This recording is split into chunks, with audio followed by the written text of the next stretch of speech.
যদি বিউটিফুলের সংকেত 5370412008 হয় এবং বাটারের সংকেত 504479 হয়, তাহলে ফিউচারের সংকেত কী হবে?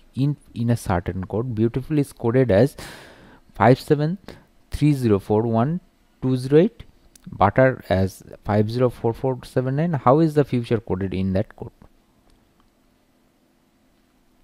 তাহলে দেখো বিউটিফুল, আমাদের এখানে প্রথমে বিউটিফুলের সংকেত দিয়ে দিয়েছে।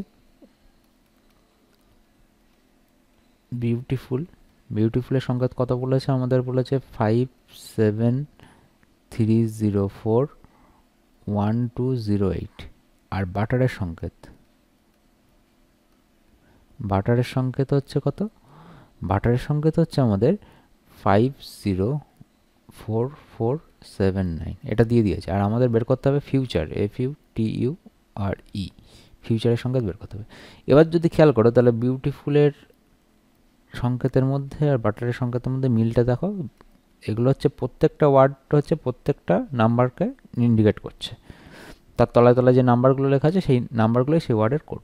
তাহলে এফ এর কোড কী হবে? তাহলে এফ এর কোড হচ্ছে, এফ রয়েছে আমাদের এখানে, এফ এর কোড 2, ইউ এর কোড কী আছে? ইউ এর কোড 0, টি এর কোড কী আছে? টি এর কোড 4, ইউ এর কোড কী আছে? 0, আর এর কোড কী আছে? আর এর কোড 9, আর ই এর কোড কী আছে? ই এর কোড দেখো আমাদের এখানে আছে 7। তাহলে 204079, তাহলে অপশান ডি হচ্ছে আমাদের রাইট অপশান।